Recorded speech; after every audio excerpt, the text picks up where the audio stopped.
வணக்க நண்பர்களே, நாம் இன்றைக்கி என்ன பார்க்க போகிறோம்னா, அருண்குமார் இயக்கத்தில் உருவாகி வெளியாகியுள்ள வீரதீர சூரன், விக்ரம் நடித்துள்ள வீரதீர சூரன் படம் ரிலீஸ் பண்ணியிருக்காங்க. இந்த படத்தோட மூவி ஸ்டோரி எப்படி இருக்குது அப்படின்னு தான் நம்ம பார்க்க போகிறோம். இந்த படம் பாகம் 1 பெரிய தடையை மீறி ரிலீஸ் ஆக முடியாமல் பாகம் 2 ரிலீஸ் பண்ணியிருக்காங்க. இதில் விக்ரமே, துஷரா விஜயன் மற்றும் எஸ்ஏ சூர்யா, வெஜ்ரமோடு ஆகிய பலர் நடிச்சிருக்காங்க. சரி வாங்க இந்த படத்தோட ஸ்டோரிக்குள்ளே போகலாம். ஹெச்ஆர் பிக்சர் இந்த படத்தை இயக்கியிருக்கிறாங்க. ஜிவி பிரகாஷ் குமார் இந்த படத்துக்கு இசையமைச்சிருக்கார். வாங்க இந்த படத்தோட ஸ்டோரிக்குள்ள போகலாம். இந்த படத்தோட கதைனா முதல்ல ஒரு பெரிய ரவுடி கும்பல் காமிக்கிறாங்க. அப்பன் மகங்கள் எல்லாமே முதல்ல ரவுடியாக தான் இருக்கிறாங்க. அவங்களோட ஃபேமிலி ஒரு 10-15 பேர் சேர்ந்து நல்லா குடும்ப பெண்கள் எல்லாமே சேர்ந்து அந்தளவுக்கு ஒரு ஃபேமிலியாக வாழ்ந்துக்கிட்டு இருக்கிறாங்க. இப்படி இருக்கையில் இவங்களை பழைய பகைய மனசை வச்சுட்டு எஸ்ஏ சூர்யா இவங்களை என்கவுண்டில் போட்டு தள்ளணும் அப்படின்ட்டு பிளான் போட்டுக்கிட்டு இருக்கிறாரு. இப்படி பிளான் போட்டுக்கிட்டு இருக்கல இவர் இங்கே ரவுடிங்கெல்லாம் என்ன பண்ணுறாங்க, இப்படி கட்டத்தில் என்ன பண்ணலாம் அப்படின்னு நினைக்கல. நம்ம கிட்ட பழைய ஆளாக ரவுடியாக வேலை பார்த்த காளியை போய் பார்த்தா தான் நமக்கு சரியாக இருக்கும். அவன் தான் இதுக்கெல்லாம் சரியாக வருவான் அப்படிங்கிறாங்க. காளி தான் நம்ம படத்தோட ஹீரோ. அவர் தான் நம்ம விக்ரம் அவங்க துஷர விஜயா 2 பேருமே ஒரு மளிகை கடை வச்சு நல்லா வாழ்ந்துக்கிட்டு இருக்கிறாங்க. அப்படிப்பட்ட இவங்க இந்த மாதிரி பேசிக்கிட்டு இருக்கல. துஷர விஜய் எனக்கு பிடிக்கல, இதெல்லாம் வேண்டாம், இதெல்லாம் தப்பானது, நீ போக வேண்டாம், நீ எப்பயும் போல இரு, மளிகை கடை வச்சு நம்ம இதுன்னு இருக்கலாம், இதெல்லாம் வேண்டாம், ரவுடிக்கு போனால் உயிர் என்ன ஆகும் ஏதாவது தெரியாது, நானும் பிள்ளைய தெருவில் தான் நிற்போம் அப்படின்னு சொல்லிட்டு முடிஞ்ச அளவுக்கு ட்ரை பண்ணுறாங்க.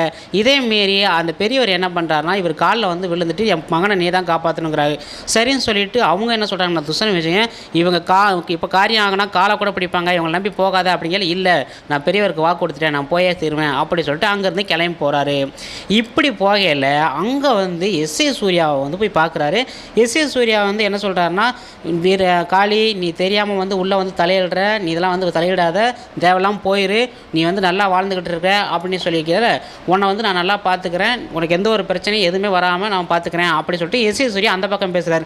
இவர் அந்த பக்கமும் இந்த பக்கமும் மாறி மாறி நல்லவ மாதிரி இருக்கிறாரு. இப்படி கட்டத்தில் அடிக்கடி திடீர்னு ஒரு பிளாஸ்பேக் கொண்டு போகிறாங்க. பிளாஸ்பேக்கில் துஷர விஜயாவும் யார் நம்ம விக்ரமும் 2 பேருமே ரொமான்டிக் பண்ணி இது காமிக்கிறாங்க. இது தேவையில்லாத ஒன்றுன்னு தான் சொல்ல முடியும். அந்த டயத்தில் ஒரு திடீர்னு ஒரு ரவுடியை அழிக்கணும் அப்படிங்கல.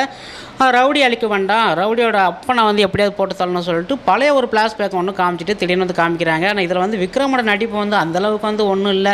சும்மா எது சும்மா அப்பக்கப்போ கையை கட்டிக்கிறாரு, அங்கங்கே வருவார் போவார்.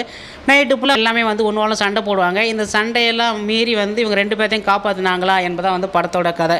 இதில் திடீர்னு சிங்கம் இப்படின்னா நம்ம தூள் படத்தில் உள்ள அந்த பாட்டெலாம் சிங்கம் போல் சிங்கம் போலன்னு அந்த பாட்டு எதுக்குன்னே வருதுன்னே தெரியாது, இவர் எதுக்கு சண்டை போடுறாருன்னே தெரியாது. 2 எல்லாருமே போட்டு தள்ளிட்டு கடைசியில் யார் நம்ம ஹீரோ மட்டும் அப்படியே தப்பிச்சு போயிடுவார்.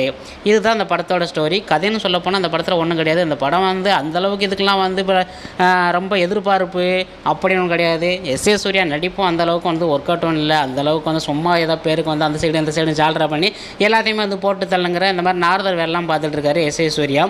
இதுதான் அந்த படத்தோட கதைன்னு ஒன்றும் கிடையாது. ஒரு ஃபேமிலி சென்டிமெண்ட் என்டர்டைன்மெண்ட் எதுவுமே கிடையாது. சும்மா நைட்டு ஃபுல்லாக காப்பாற்றுறாங்கன்னு சொல்லிட்டு அவங்களுக்குள்ளேயே சண்டை போகிறது அந்த படத்தோட கதை. இந்த படத்துக்கு நான் கொடுக்க வேண்டிய ரேட்டிங் 5 2 கொடுக்குறாங்க. அந்தளவுக்கு தான் அந்த படம் வருது.